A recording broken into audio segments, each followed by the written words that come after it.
Okay. All right. Good evening, everyone. I'm here with Ashley Luskey, and this is Finding the Source Man. It's been a long time since we've been on the air. A month and a half. Well, together. You abandoned me last time. Yes, I was. I wasn't feeling well with Jill Times. That's right. So I am back in the saddle here with my colleague, Jim Downs. Jim Downs he's already laughing. We haven't even said anything, Jim. He is the Gilder Lehrman NEH Chair of Civil War History here at Gettysburg College. This is his second year at the college, and we are, of course, thrilled to have him here. He is an immensely popular teacher. He's laughing some more here. I'm being very sincere. He doesn't think that I am, but I am. He's immensely popular with our students. He invests. In fact, we already got a comment from one of your students. James Duke has already given you a James shout D. out. Duke. James D. Duke is in the house. Thank you. That's right. Why is he? Hell, he's my student too. He's not acknowledging me. It's going to be a problem. Yes. He's more popular than me. That's it. James D. Duke. Yes. James D. Duke actually just wrote a very smart essay about a woman in Civil War era Gettysburg. That's right. So in the compiler. Yes. Yeah. Well, we should tell our audience that another way to get access to our student work is the compiler. Right. Just look that up. It's a blog, and so a lot of our students have done original research. Yep. And there's more coming out soon. Yeah. Hey, I just want to say something real quickly again about Jim's scholarship. Quick background: did his undergraduate at Penn. And then from there, he ventured off to Columbia, where he studied under Eric Foner. His dissertation became this book, Sick from Freedom. And most recently, and what we're going to talk about tonight, is Maladies of Empire. And this just came out a few months ago, published by Harvard University, we should also note. So, Jim, we're thrilled that you're with us here this evening.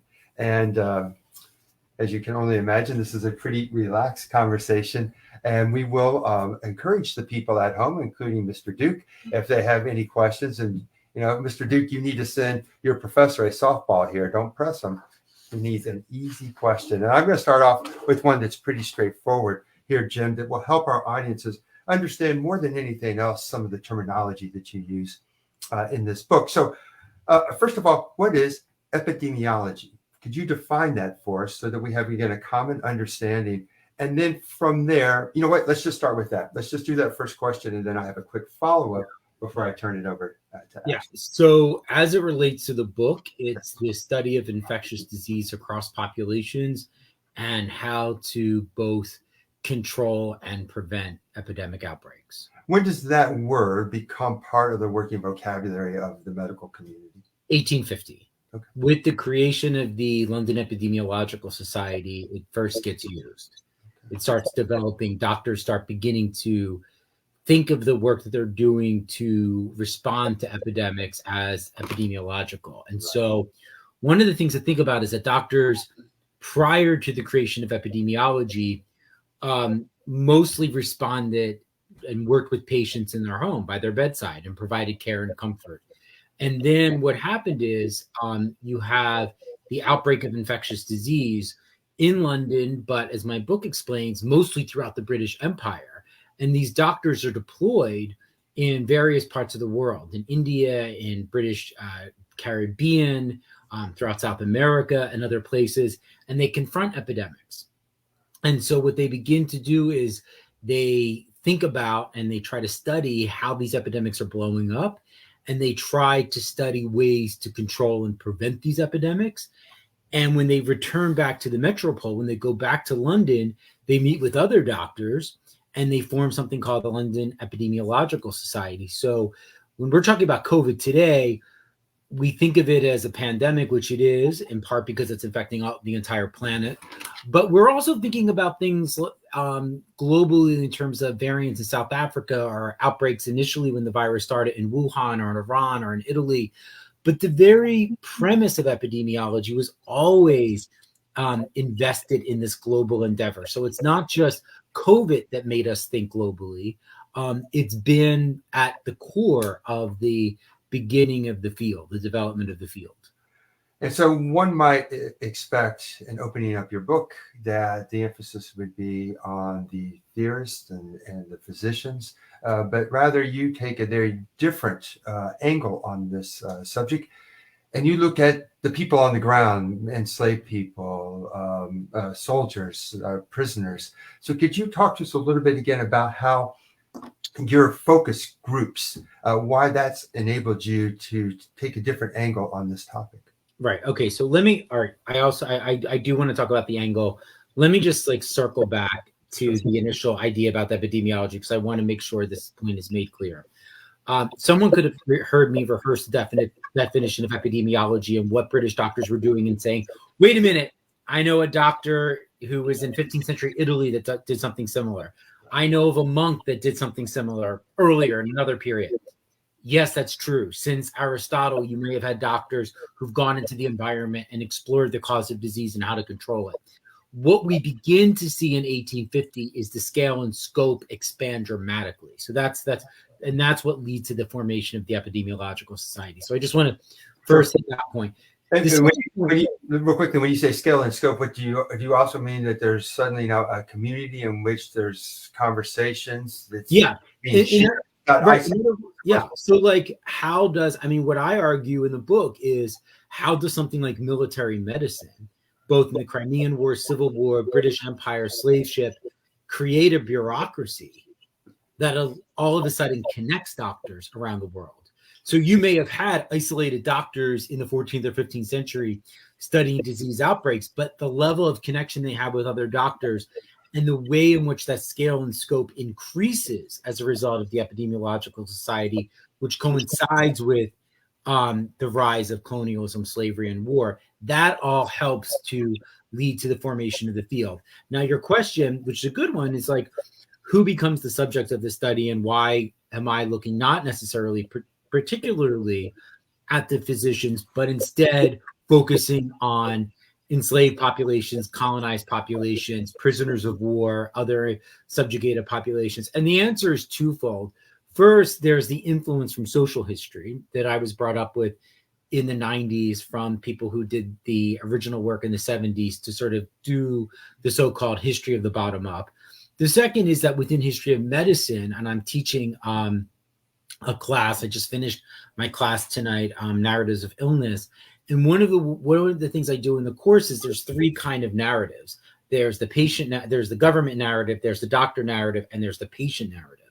And through my work in medical anthropology, I really learned how and why to center patient stories. So it's very easy to look at all of the material that I looked at and to narrate it from the vantage point of the physician. And what I did was narrate it from the vantage point of the patient, which were these various subjugated populations or marginalized groups. I'm going to my last quick follow-up here. Could you help our audience understand how you were able to recover the voice of enslaved people when you're dealing with documents that were written by white folks, whether it be the enslavers or the medical community? Right. So one of the best ways of doing this is that we talk about this a lot as academics. We use the expression interdisciplinary. But the question is, like, what does interdisciplinary actually mean and how do you apply it? And one of the ways that I find the voices of these people is to borrow from literary studies. That is to say that in the 1980s and 1990s, you had a big movement among Black feminists who were part of the original group of critical race theorists who basically said, all right, we have all of this literature. We have Shakespeare, we have Faulkner, we have Hemingway. Where do we find the representation of Black people or of women? And they developed a set of tools to say, let's look at these major works of literature like Shakespeare's Othello and say, let's trace out how we can uncover the subjectivity of Black people or other marginalized groups and use that as a way to retell these larger stories. So Toni Morrison, besides just writing really wonderful novels, she wrote something called Playing in the Dark, which was part of this effort of how white authors are imagining Black people in these works of literature. I did a similar thing when looking at medical records. They're authored by white people. They're mostly about white people, but you have these cameo appearances by people of color. You have references to subjugated populations, from enslaved people to colonized people. And instead of just looking at those people as incidental or marginal to the actual story, I flip the script to sort of make them central actors. So, for example, I'm looking at one particular case on a transatlantic slave trade, and the doctor is reporting on the conditions on a slave ship and then makes a reference to the fact that a Black woman in Antigua enters the slave ship and offers citrus fruit to the enslaved people. She appears only as on one line. From the vantage point of most social historians, we would say, well, wait, we don't know her name. We don't know anything else about her. It's one sentence. It doesn't matter. The sort of theoretical interdisciplinary intervention made by Black feminist critics were to say, isolate that source. And in the words of Darlene Clark Hine, squeeze and tease the source in order to tell me something more about this experience. And when you center it that way, when you like go through the text and you actually ask the text another set of questions, you start realizing that part of the way that this doctor developed therapeutics to treat scurvy related to what this woman brought on the ship. So it's about engaging in a different set of reading practices. So with these various epidemics that you bring up as case studies, you're talking about scurvy, as you mentioned just a couple minutes ago. You talk about the cholera epidemics, the many epidemics that break out during this time period. You talk about yellow fever, smallpox. Sometimes the science, the scientific conclusions, the theories were correct. Same, you're talking about scurvy. Citrus can help cure scurvy. They realize that, they make that connection. Other times you bring up that maybe their scientific theories are not quite, exact when they come out of heavy study of these, at least for the first few times around, as with cholera, with theories being, it spreads through clothing or it can spread through, airborne sources, when we know later on, of course, that it's through water. But you mentioned that it's not necessarily, the importance isn't behind the scientific theory, but the methodology that these individuals are employing, and of course the individuals who are being subjected to that methodology. So Can you kind of walk us through what are some of these new methodologies that are being formed or are being crystallized during this time period? Right. So that's perfect. I mean, you put it, you sort of framed it perfectly. It's really easy to go back into the past and to look at a lot of what these doctors were doing and saying, wait a minute, this is actually, cholera didn't spread through the air, or cholera doesn't spread through clothing or through objects. It's actually was later proven that's waterborne theory. So there's a way to look at all of this material and just dismiss it, to say that it's outdated and it doesn't work. And I think it's part of the reason why a lot of people haven't looked at it. But what I noticed was that these doctors ultimately created new methods to investigate the spread of disease. So when we talk today about COVID, how do we understand how to respond to COVID? One of the things that we did in the very early part of the epidemic, you might remember in the spring of 2020, was to talk a lot about contact tracing. Well, where did contact tracing originate? What is this idea of how we know one person that's infected and then we start tracing it to all of their known contacts in order to somehow map out the epidemic? That originates during this period. I found evidence in my chapter on Cape Verde, which is a yellow fever epidemic breaks out. And according to all metrics, how they understand yellow fever, they don't yet know it's a mosquito vector-borne disease. They don't get it, but all of the methods that they create in order to investigate the epidemic begin to lay the foundation for modern epidemiology, which is what is guiding us through the pandemic. So things like one, contact tracing, two, mapping. Before the advent of microbiology and the understanding that there's something called germs that is basically an invisible agent that people sort of understand lead to the spread of infectious disease, they start creating both pictorial maps, but more importantly, in the period I'm looking at in the 1850s, the 1860s, and even earlier, they're doing narrative maps, which is the chapter I end on, which is to say they're just creating stories similar to what you're hearing today around the new variant. Began in South Africa. We saw one example in the United States, and then we saw this. We see it here. We see it there.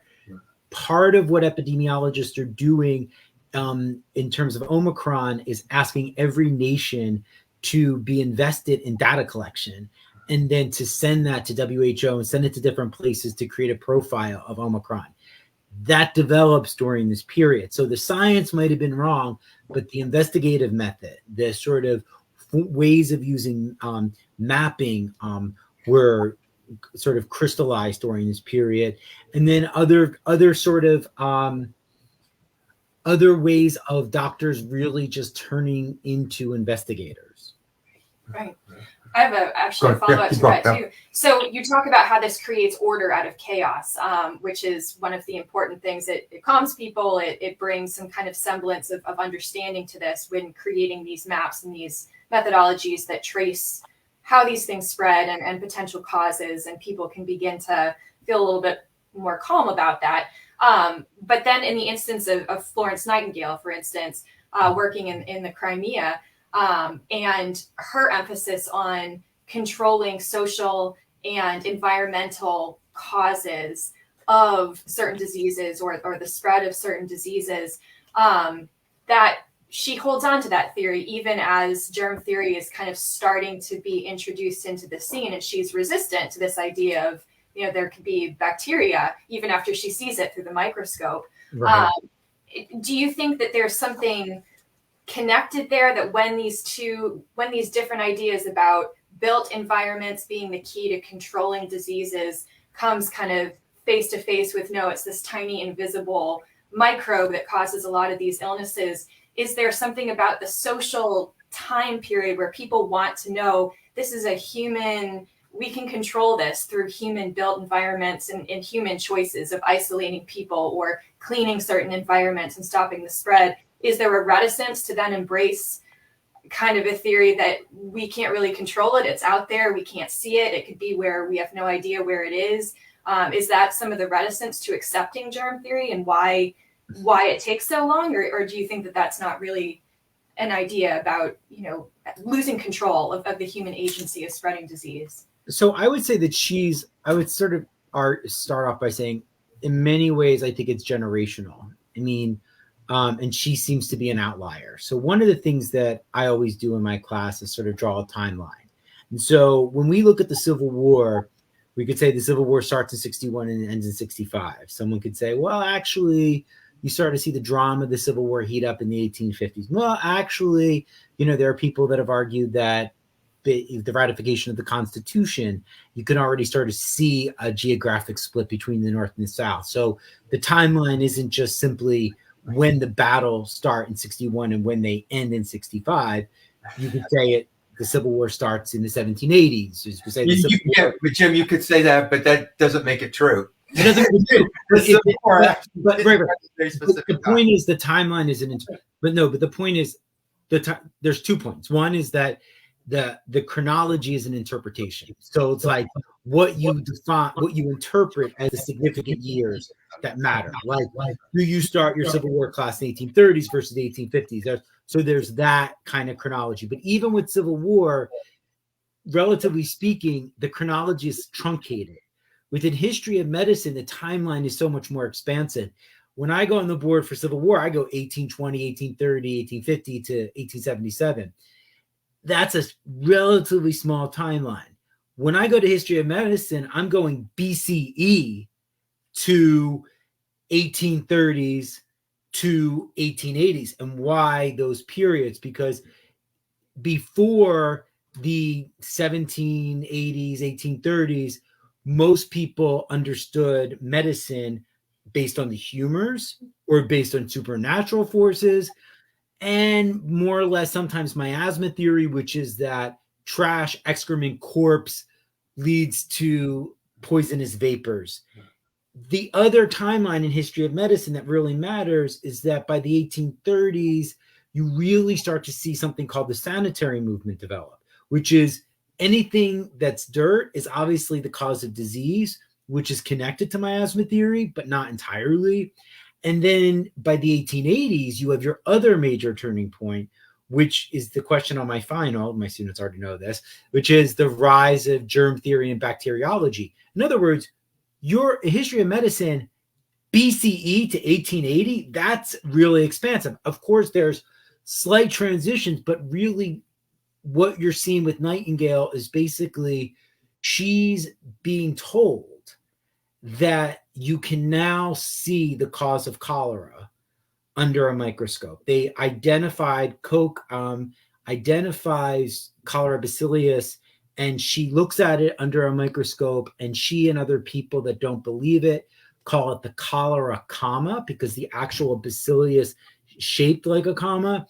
And she's reticent to sort of say that microbes are the cause of disease entirely. She's convinced, based on her experience in the Crimean War, based on the application of her principles during the American Civil War, that sanitary measures are the way of curing infection and the way of preventing epidemics. She doesn't want to isolate it to a microbe. So her reticence comes out of a larger timeline. And this goes also true when I talk to my students all the time about the history of medicine. It's very easy to say, well, this idea, like if I said scurvy, like scurvy by James Lind is discovered in the 1740s. We understand that on a timeline, and we could punctuate that in the timeline.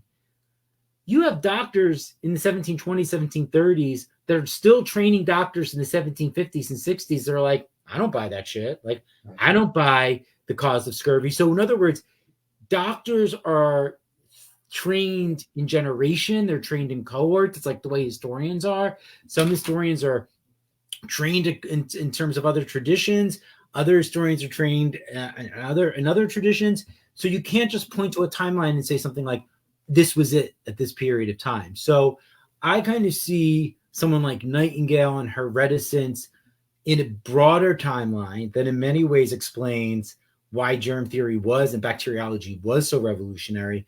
And I also see her as part of a generation that was sort of like convinced to think of medicine's relationship to sanitary issues. And by the way, she's ridiculed for this. I mean, she's not, people have lambasted her for refusing to accept the advances of bacteriology. Jim, though, could you, for the audience's sake, could you be very specific about exactly what did Florence Nightingale see during the Crimean War? Okay, so what did she see? What did she report? And then you could, if you don't mind, help us understand how bureaucracies in the military produce knowledge. So it's a two-part thing. First is, let's just get on the ground. What did Florence Nightingale see? Okay, so what happens is, all right, so, well, first, I mean, just because it's a civil war, it's also a civil war question. So, like, so the Crimean War, like the Civil War, is the first modern war. And what you begin sort of seeing are newspaper reports coming out of Crimea reporting the high rates of morbidity and mortality. So what she first sees are these newspaper reports. And so she writes to British officials that she wants to bring a corps of nurses to Crimea to help respond to this medical crisis. When she gets there, she realizes that the problem is not just the soldiers dying on the battlefield that need support, that need to be triaged. She realizes that more soldiers are dying once they enter in hospitals, and she can't understand why. And she looks around and she looks at the French and she looks at the Russians, all who are stationed there, and she doesn't see the same rates of morbidity and mortality. And so she begins this massive effort to investigate the interior of hospitals, the structure of hospitals, the engineering of hospitals. And she basically concludes a number of things. One, she thinks that they're filthy and they're deplorable. And if we could think about this, I tell this to my students because my teacher, when I was at Penn, Drew Faust, said this to me, and it stuck with me for like 25 years. She was like, there was one toothbrush on the entire floor in the dorms at Penn. For the entire, and now, everybody in the lecture hall cringes, right? Well, think about that. You only cringe because you understand germs. There's ways in which that's not a problem if you don't understand germs. And so kitchen utensils, this is a war environment. People aren't thinking about after cooking, let me clean the kitchen utensils. They're like, they're going to get dirty tomorrow. The pots are going to get dirty. They just leave them dirty. They leave them with the food caked on them. So all of the food areas are filthy. Where people defecate and where people drink are not really separated. Within the hospitals are shelters for the wounded. They're thinking, we just need to get this person in the hospital as a safe zone. They're not thinking, wait a minute, there's actually a danger of putting 60 guys in a small room. And so what she begins to do is investigate, and this sort of actual social engineering, like she social engineers the interior of hospitals, and she starts creating arguments about the need for ventilation. And so ultimately what she does is a couple of things. She draws on statistical language in order to make her arguments clear. She comes up with she actually invents a graph called the Rose graph that I mentioned in the book in order to depict the morbidity and mortality rates. She begins this whole process of redesigning hospitals. She creates statistical analysis of thinking about the number of people that are admitted to a hospital versus the number who are released, the number who die, etc.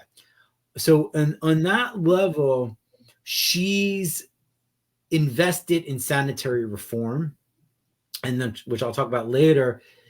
All of this is later brought up by the American Civil War, and her principles and her theories and her sort of social organizations are adopted from the British Sanitary Commission to the U.S. Sanitary Commission. That's the first part of the question.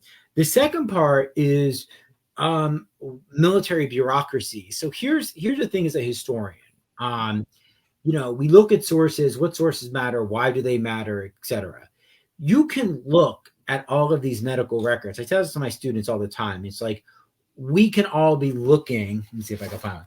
We could all be looking at the same, this is the superintendent's report of like, this is an asylum, but we can all be looking at the same document, but we could draw different interpretations from a superintendent's asylum report. What I started noticing when I was reading these reports was not just the data collected on the report, but on the way in which the report began to systematically produce knowledge and create a network that allowed doctors to talk to each other. And this system, this sort of central systematic force of like creating knowledge allowed for an exchange of ideas that led to new ways of thinking about sanitary measures. So in other words, say in London before the Crimean War, there were dirty parts, there were impoverished parts, there were issues. How were people then, with a small central government, were able to disseminate that information? The military basically creates a central bureaucracy that disseminates this information across a broad geographic terrain and that implements ways of creating sanitary measures. So drilling down a little bit more into this idea of the social and built environment as being so key to controlling the spread of disease. You argue in your book that initially during this time period, these doctors and officials were noticing certain trends amongst, Africans enslaved, coming over in the slave ships, and people from crowded conditions, what we would call the third world countries, who are more affected by certain diseases than other people. And you argue that at the time period, those doctors didn't necessarily see race as being a cause for why illness was so prevalent amongst these populations, that they weren't saying, oh, because these people are from this race that's inferior to white people, that's the reason why it's more prevalent. But then you argue that the United States Sanitary Commission is the one that really crystallizes kind of that idea of studying Black bodies and comparing differences in racial resistance to diseases and so forth. So what is the shift then in your mind? Why all of a sudden do these doctors in other parts of the world, and even parts of the U.S. who don't attribute race to the spread of disease, why does the United States Sanitary Commission really embrace that? Right. So it's really complicated. So here I'm kind of like speaking against a lot of assumptions.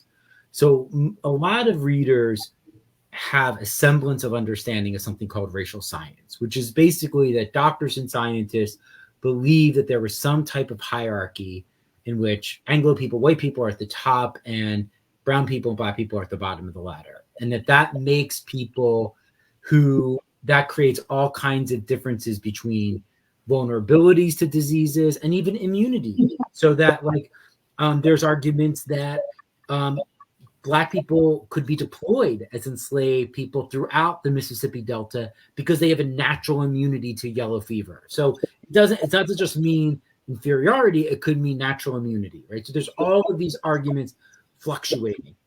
My feeling as someone who's worked on this for 20 years in this book and in my first book is that racial science develops at certain moments at certain times. It's not the predominant sort of way that people are always thinking about infection. It's not the way that people are always thinking about epidemics. It's not always the argument that people reach for in explaining epidemics. I had a conversation with a colleague recently who's a historian of race and medicine at Harvard, and we were talking about this. And one of the things that we were thinking about was someone by the name of Samuel Cartwright. And Samuel Cartwright espouses all of these ideas before the Civil War about Black inferiority based on medicine. He even comes up with a theory called drapetomania, which means that Black people who suffer from drapetomania run away from slavery. They don't know any better. The question is, how much does Cartwright represent ideas at the time? And how much does he represent what we think people at the time thought about? Those are two separate things. And then how much do doctors at the time accept drapetomania? I mean, do we have evidence of people talking about drapetomania, or is this just some crazy theory? My ultimate argument is people reach for science in moments of crises when they feel as if Black people are gaining political rights and achievement, that they try to find a scientific or medical argument to say Black people are inferior. So think about the rise of the bell curve. All of a sudden, more Black people are getting into prestigious colleges than ever before. All of a sudden, boom, bell curve. There's natural inferiority among Black people. So what I noticed in my book was, if you kind of suspend racial science as being the rational narrative that everybody reaches for to explain epidemics, what I noticed was that when epidemics would break out in a place like Jamaica, with a huge Black population, they're not just saying, oh, it's because they're Black. They're not, because if it was racial science, you would just be like, well, I'm not surprised. They're Black people. Thereby, they're all going to become infected. The British physicians definitely think that they're superior to the Black and enslaved populations, no doubt. But they're not using race as an argument to explain why cholera is breaking out. They're saying things, and this gets very nuanced. Well, they're dirty, and they leave their cabins really dirty, and so cholera spreads. Well, guess what? They say the same thing about white people. They say, well, white people are really dirty. The poor in London are really dirty, and that's why cholera spreads there. So they're not making a racial argument. It's not to say that they're not racist. And again, we have to be a little bit more nuanced when we're reading these sources, to not just sort of reach for, oh, they're racist and dismiss it. Jim, I just want to quickly jump in. I think you're absolutely correct. I think that you're right when it comes to the understanding of race, that we often do lack nuance. But I want to push back just a little bit. Yeah. Go to Florence Nightingale and her assessment of Indians in Canada. She wrote extensively about their filth, and it was not just because of their environment that they lived in. She racialized that. And I would say the same thing about the people in Jamaica as well. So my point being is, you're right, we need to have a more nuanced explanation of it. But it seems to me that the difference that you see between the Sanitary Commission and other physicians in the United States, I don't see that big difference. I think that we see people who, again, are associating certain characteristics as being innate and inherent to certain groups, enslaved people or indigenous people, because it's inherent to them. So especially Florence Nightingale, I think that, you're giving her a lot of credit, as we should, to understand and appreciate the environment. But she's not. But at the end of the day, she still uses indigenous people. She has a racial explanation for why they're dirty. We should disagree about that. I don't see that in the. I mean, she has that in the. Listen, she articulates what we all could agree are racist arguments. Yeah, absolutely. But she also writes hundreds of other pages about ventilation that has nothing to do with race. Agreed. And I understand that piece. We haven't understood the second piece, because racial science would say if she just believes that, she would never be investigating why people needed windows in the first place. So it's like, it's both. But yes, but I'd say the same thing about sanitary commission and union doctors. Wait a second. So then what? But then it's different. So, in other words, Milroy is one of the leading people. Nightingale's one of the leading people. And then all of a sudden, they're not using race as a major analytic. It's in their writing. You can find it in their writing, but it's not. You're going to have to. It's not the thing in her volume. Same with Milroy. Same with the British. Right. All of a sudden, the American Sanitary Commission adopts. The U.S. Sanitary Commission adopts a system that's built on the British system, and what they begin to do is they pull Black soldiers out and they begin measuring them. They begin sort of like creating an entire racial classification that's based on age, that's based on height, that's based especially on skin color. They make lots of distinctions between what they refer to in 19th century nomenclature as mulatto versus other Black people. And they use that as the argument about why Black people are suffering from pulmonary capacities, why they're suffering from other things. It's not articulated in the same way. So I overall agree with your assessment. I just say really quickly, of course Florence Nightingale didn't write about it. Didn't have any Black troops. I mean, we can't expect them to write about something and racialize it when they didn't have Black soldiers. Right, but even if you're saying like she, and I know people that talk about her relationship to Indian people. Yes, she is. I'm not dismissing the fact that she's a chauvinist, a racist, all of these kinds of things. But also there's also like literally copious volumes of her stuff where it's not there. Right. So if you ask, like, in other words, she is a racist, okay, but there's all of this other stuff, like the rose, like she's doing these things. And listen, there are people in this field that completely dismiss her and see me as an apologist on this note. Yeah, you're not, and I'm not suggesting that. Look, and that's not the point. And the same goes true. Like what I began to see in the U.S. Sanitary Commission is all of a sudden, to go back to sort of this question, Ashley's question, is like, you start looking at someone like Ira Russell, and he's a Massachusetts-born physician. In order for him to substantiate these arguments about Black difference, what does he do? And I write about this in the book. He interviews auctioneers from slave houses. He ends up talking to slaveholders. He takes their ideas and they inform, influence, and inflect his ideas. So the Sanitary Commission, which has been designed to fight in a war to lead to Black equality, has at its core embedded notions of racism, and that he and other physicians, we have evidence of them. I got this from Melissa Stein's book, Measuring Manliness. You have examples of them spying on Black men bathing and noting their genitalia, noting all this. And then basically at the time the Civil War ends, when you have the rise of Black political mobilization, you now have a very specific argument about racial inferiority co-signed and co-sponsored by the federal government.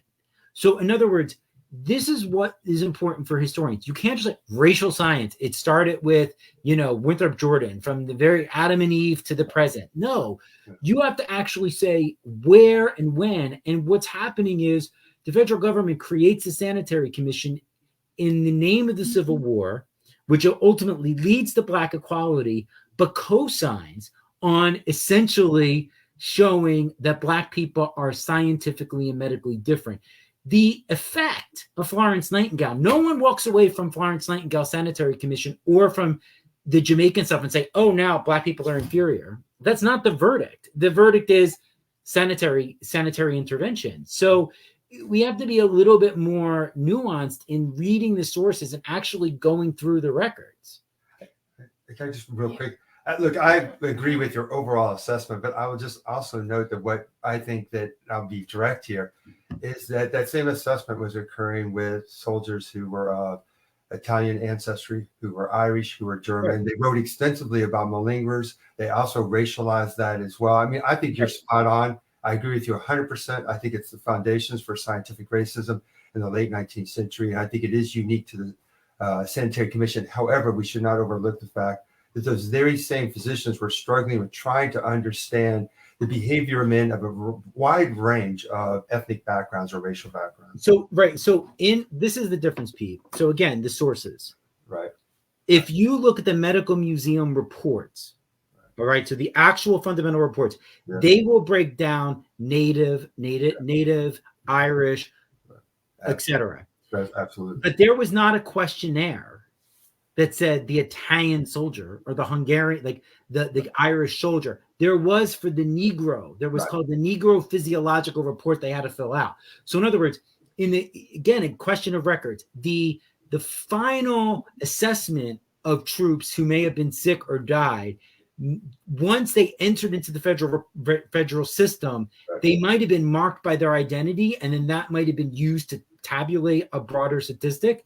But there wasn't like for Black soldiers, the federal government actually distributed the Negro questionnaire and said, if you have Blacks, you have to fill out these 80 questions about their race, about their medical health. And so that's, again, the difference. Nightingale does not distribute a questionnaire on this. Milroy doesn't. So it's interesting, and I think it's really important. I think what I'm arguing more is the oppression is not about identity. It's not about, we look at Black people, we think they're inferior. No, it's about the oppression is, how did the British government colonize India and thereby make all of these populations available for Nightingale to study? That's the point. It's not, what does she think? She thinks they're inferior. She thinks the white. Forget it. The violence is in making all of those populations available for her to study. We're so focused on a 20th century question of like, well, what was her personal idea? I don't really care. Like, what I care about is the fact that the British military was able to enter Indian homes, was able to enter Indian villages and collect information based on what she wanted. That's the racism. Absolutely. It's not the hierarchy question. I agree. Well, that's what I'm trying to get at. Is like, this is a bigger question of systems and political economy. How does colonialism create populations to become available for study? How does war create populations of people to be available for study? And how do the people in power actually go in and start extracting material, and then based on that extraction, build a field of medicine known as epidemiology? That's the point. Yeah, absolutely. But it does seem like you're arguing that colonialism and war and slavery also provide the basis for solidifying racial hierarchies too, in deciding who is either inferior or different in a way that makes them react differently to diseases. And your book is obviously arguing more so that all of these experiences, colonialism, war, and slavery, provide the opportunity for advances in medicine. But on the other hand, advances in medicine provide power structures for people who have the knowledge or think that they have the knowledge and then want to apply it for further colonialist or imperialist purposes. I wouldn't say it. The punchline is epidemiology. The punchline is not understanding a new disease. So, for example, like Deirdre Cooper Owens, who I know is on the show, did all of this really wonderful work in talking about the rise of gynecology and the way that J. Marion Sims was involved in experimenting on both enslaved women and Irish women and develop new ideas. Okay, that's like, all right, let's think about, that's one subgenre of medical experimentation based on race to advance medicine. Then there's arguments like about disease entities. So how could we know more about how syphilis unfolds? If I don't, for example, provide Black men with penicillin, how can I now understand and see secondary and tertiary syphilis? Well, that's understanding disease entity. My point is this: how do we understand epidemics? You can't understand an epidemic by studying one person. You can't understand epidemics by studying the 35 people in your practice. You can only study an epidemic by studying in a population. So you could study the population in your own home country, but how does slavery create and incarcerate a population for you to study? How does war create a captive population for you to study? How does colonialism create a sort of circumscribed population for you to study? It's the combination of placing those three together that allowed doctors to study populations that led to epidemiology. Yeah, in their study of epidemiology, they may have also, like the Tuskegee doctors, learned something about disease. They may have also learned about medical experimentation, like J. Marion Sims. But the point is, as the sort of ad said for tonight's event, colonialism, slavery, and war created these geographies that basically became laboratories that allowed doctors to study epidemics. So it's the punchline is, how did the field of epidemiology develop? And it resulted from these captive populations that became available from oftentimes various imbalances of power that allowed doctors to see the spread of infection. So could you then talk to us about the chapter on the Confederacy, smallpox, and the enslaved population? Give us an overview of that and how that illustrates the argument. So one of the great things about, and so my first book was on the Union doctors and was on the doctors after the Civil War. So I was always interested in the Confederacy and the Confederate records. And part of it is that most of the Confederate medical records were destroyed with the takeover, with the Union takeover of Richmond and the burning of Richmond. And so this one guy by the name of Joseph Jones, who was a Confederate doctor, he's trained at Penn, he's very well known. He understands the war, and I write about it in the chapter, as providing this amazing opportunity to begin to study infectious disease. And what he becomes really interested in is this question about smallpox inoculation and smallpox to sort of prevent smallpox epidemics, like inoculation and vaccination. So if we go back to the earlier part of the talk and we talk about timelines, we can say, well, wait a minute, since the 13th century, 12th century, 5th century Asia, people were engaged in something called arm-to-arm inoculation, which is basically like, if someone has smallpox, they basically cut open a lymph. They take the fluid, they cut open the vesicle, which is basically looks like a chicken pox. The lymph is the fluid. They take that and they inject it into someone who doesn't have it, so that that person develops a mild strand of the virus, and then they're immunized against it. So we could say on the timeline, well, people knew about that since 8th century Asia.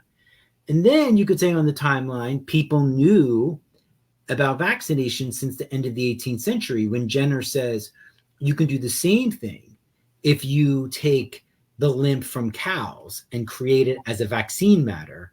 And basically, if cows who've had smallpox, you develop the lymph from them, that can become material for vaccination.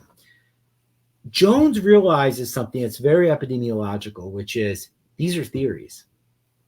Confederate doctors who may never have seen smallpox or saw it 2 or 3 times have no idea what to do when they're faced with an entire company, entire group of soldiers who need protection, when they're also comorbid with other types of infections.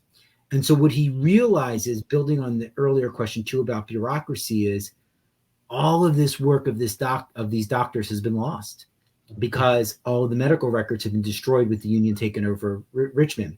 So after the war, he writes to all of these physicians scattered throughout the South. He says, please tell me what you remember about inoculation and vaccination, because it's not just about the science, it's about the method. How did you actually perform these vaccinations, particularly if people had other comorbidities, which would have compromised the smallpox inoculation? And what he does is, through the network, military networks, he gathers all of this information, and he's then able to put together a treatise that actually talks about the fact that if someone has comorbidities, if they have gangrene, if they have syphilis, if they have other types of infections, that smallpox inoculation or vaccination won't work, Or if they have infections, the infection could carry over to the other person during this process. Then it's all of these processes. Just because we know the theory, how does it actually work? These doctors aren't trained in it. So part of what Jones is doing is he's very much interested in learning more about smallpox. And what he uncovers in this process and what basically develops is that the soldiers can't be harvested, their bodies cannot be harvested for vaccine matter. Instead, what happens is they then turn to enslaved children, in large part because they fall back on the pro-slavery parable that slavery is an idyllic institution. Black people are better in the paternalistic hands of slaveholders, and thusly the bodies of enslaved children and even of infants are pure. And so they send these doctors throughout the South during the war. And the biggest example that I have, the case that survived, again, this is the case that survived. It's not the only case, it's the case that survived, was that they sent a doctor by the name of Bolton out on the Virginia countryside, and he infected, and this is what it says, over 800 Black children with smallpox in order for them to get the virus. And then he returned 3 or 4 weeks later when they either had the full-blown virus or didn't, and began harvesting the vaccine, the lymph off of their bodies to provide vaccine matter for the troops. So that was this like example of one, experimentation, two, the violation of another sort of segment within the history of slavery that we didn't know about, of using enslaved children's bodies. And then I later discovered it wasn't just enslaved children, that if you place this incident in global history, you have this example among orphans. If they're trying to get vaccine matter from Spain to Mexico, it's not going to make the journey across the Atlantic Ocean. So they infect a bunch of Spanish orphans, hoping that during their voyage to Mexico, they develop smallpox. Once they get there, their bodies are then harvested for the vaccine matter. Once that happens, they're then transported. A new batch of Mexican orphans are now infected with the virus, and they are then sent to Asia. So it's like the trafficking of these children during the 19th century to ward off the epidemic is a real sort of poignant moment within the history of medicine and science about how they did this. And there's examples within the Spanish Caribbean. This happens too. A librarian heard me talk about this, the Royal Company of London, last week, and sent me a note from the early 19th century. So in other words, we learned, or doctors learned, medical people learned about vaccination on the bodies of the dispossessed. And so epidemiology was not, infection and cure could be about one person. Epidemiology is large populations. So widespread vaccination began as an epidemiological experiment that was global. So for individuals who are watching who might be a little bit, might be questioning how white people would be okay with being injected by something, an illness that grew on a Black person's body, and knowing notions of 19th century race and kind of the fear or disgust of the Black body, and ideas of, intermixing with Black people as being, obviously dangerous, promiscuous. Obviously, we know that interracial allegiances did happen, especially on plantations and the like. But how did people justify it in terms of injecting a white body with diseased matter from a Black body? So you're having that kind of cross-contamination. So I would say that the first is that it's so complicated, and think about the history of wet nurses, right? Of enslaved women serving as wet nurses and serving as caregivers for white children. So the idea that the Black body was contaminated, I mean, that comes out in The Help, like in the film The Help, and I think the film's problematic for millions of kinds of ways. But that's like this idea that develops as a result of like TB and all these infections. I'm not necessarily convinced that they think of it as contaminated, number one. Number two, I'm not sure they even know. I mean, the way that this is happening. I mean, the chapter is really interesting, especially for a Civil War audience, because this whole idea of infecting people with, quote, smallpox so that they develop a milder version of the virus so they survive it, happens in the Wirtz court-martial records, which I write about in the trial, which I write about in the book. And that is when Wirtz is held to, and I read through the trial transcript, when he's held to like all of these atrocities committed against Union soldiers, it means pages and pages and pages of abuse. And one of the abuses is the smallpox, is the smallpox inoculation. And Jones, who's the Confederate doctor, says, listen, he may have abused people in all these ways, but when we infected them with smallpox, we were actually trying to help them. And they didn't believe it. They saw it as, they continued to kind of see it as abuse. So the question is, it's like, it depends, Ashley. I think it depends. Like, I think that there may have been some people like, well, I don't want it. You know, just like vaccine hesitancy wasn't born yesterday. So some people may have done it. Some people may not have known the origin of it. And then some people may have thought, you know, this is designed to hurt me. And some people thought, no, this is designed to help me. So I think it varies. I mean, it does represent, I think, as you said, like like all of the history of American slavery and of the transatlantic trade. It's a contradiction, you know, it doesn't follow logic, you know, I mean, there's embedded contradictions within the history of slavery, and this would just be another one. So Jim, just real quickly, end on this point. You, in your conclusion, you observed that Northern doctors, as well as members of the Sanitary Commission, that the racial theories that they created and deployed was moving away from the understandings of scientific knowledge across the Atlantic. And ironically, you believe that it's actually Confederate doctors and surgeons were more in keeping or in alignment with the medical community in Europe. So could you just, again, very quickly sort of tell us why that was the case and what you mean? So it's just the sources. So like in my book, I'm finishing the book, like the research and the writing for the book, and I'm saying there's this connection between slavery and colonialism. I'm like, all right, well, that makes sense. The same doctors, same medical communities, fine. And then I tag on war because I'm following the sources again. And I'm like, but am I right? I mean, I see it as following a similar pattern. And then I read Jones more carefully. At the end of Jones's synthesis on all of these doctors, he starts citing Milroy in Jamaica. He starts citing Nightingale. He starts citing all of these British doctors. So the Confederate doctors are definitely definitely in the same conversation as the British epidemiologists, and the unions, some of the union are not. And so this is not that surprising. I mean, if you read like Joyce Chaplin's work or other people's work, I mean, read through DeBow's Review. So DeBow's Review is a Southern agricultural newspaper. Those planters are very much invested in advanced notions of scientific innovation in agriculture.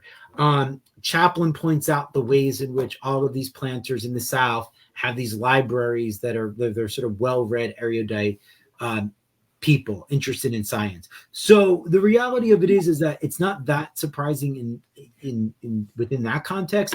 What I found shocking was that they actually do cite. I mean, this is just the evidence. So it's not just my theory, it's the evidence. The end of the Jones's piece is that he's referring to what's happening in Europe and other parts of the world, and he's drawing on the evidence of other doctors and epidemiologists to understand smallpox, understand vaccination. And that just shows that what we're thinking about today, when we're talking about Omicron, Delta, any of these other variants, that doctors are constantly looking across the world for evidence to help understand it. That was going on in the 19th century as well. I guess just a quick follow-up to that, is there a reason that you can postulate why Northern doctors weren't following those kinds of questions and those connections? I think some were. It's just the ones that, I'm making this argument, and this is an interpretation. Here's my thing. A lot of Civil War historians have talked about the Sanitary Commission. I'm trying to say the Sanitary Commission in the U.S. develops immediately from the British Sanitary Commission. It normally gets one or two sentences in most U.S. history books. I'm trying to say there's a broader global connection. And when I actually put these things together, these Northern sanitary doctors are not thinking like their British counterparts, even though their British counterparts influence their creation. This could just be a result of the fact that the 6 guys that I'm looking at, the 6 doctors in the Sanitary Commission that I'm looking at, which is a fraction, are outliers. But I think that, I mean, it goes back to kind of Pete's question. I think that Northerners become infatuated by race, and they become, and I've written about this in other places, especially with racial classification, they become sort of seduced by this whole lexicon of racial difference from people who are, again, in 19th century parlance, mulatto, quadroon, octoroon. And I think that just sort of dominates their thinking, and then they start making medical arguments. And so that's what makes them different. But I'm just going to hold my ground here and just say, listen, when we're talking about the U.S. Sanitary Commission, we have to see it in the footsteps of the Crimean War. We have to place the Civil War in connection to the Crimean War. Look, the first journalist that reports, and I forget his name, but it's in the book, that reports on the Crimean War comes to the U.S. as a celebrity journalist and starts reporting on the Civil War. The connections between the Crimean and the Civil War are vast and really underexplored. I know somebody's going to write, well, I know this article by Bob. Okay, I get it. But for most Civil War historians, it's completely underexplored. And when you actually spend the time, and I don't want to, I'm not trying to be pompous, but I'm saying spend the time with the records. Don't just tell me what you've heard of Florence Nightingale. Spend time with her edited volumes, 8 volumes. Spend time in the Sanitary Commission records. Spend time in the British Sanitary Commission's records. I'm making my arguments based on the records, not based on what I heard at a recent meeting. It's a very different kind of position here. Well, Jim, I just want to finish by, reminding our audiences, as you've just, I think, so eloquently stated, and research matters. Getting into the archives, it matters. And this book, like your previous book, it is a significant contribution, not just because you are, in a sense, you're kind of an archive rat, man. You like to get in there and dig around. Yeah. More importantly, what I want to say about your work, and particularly this book, is that you do exactly what I think often people don't recognize in the field of Civil War history, that in fact you can do a transnational study as you have done. And there certainly have been attempts to try to situate the Civil War within a global context, but what you've done, I don't think many others have, is you've actually been able to recover those important conversations. And then situate the war in ways that we've never thought about it before. So, this is why, again, I'm so glad to have you as a colleague here at Gettysburg. I'm so glad to have you as a colleague. And I'm so glad that you push back on me. Don't push back on me in private. Bring it. I would say this. Read some Frederick Law Olmsted, his reports to the Sanitary Commission, you'd be fascinated by. Now, I know he's not part of the medical community, but Olmsted stuff, we've talked about this before. Yeah. His stuff after Manassas is fascinating. So that will be an opportunity for us when we get a drink over at Upper Crust, which has the best mixed drinks in town, I believe. Yes. You've not been I there. haven't tried them. Okay, well, we'll go for our holiday party there. Yeah. Holiday party tomorrow for just the CWES. You need to come to join it. Next week. Is it next week? Yeah. Oh, you're right.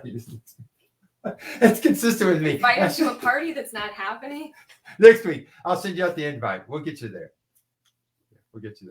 So, Jim, hey, man, thanks so much for coming. And Ashley, we're now next week as well. I'm going to get that right. We have back to back. Yeah. Yes, and you can say, who do we have? Yeah, we have Gordon Ray coming up next week with his brand new book that literally hot off the press.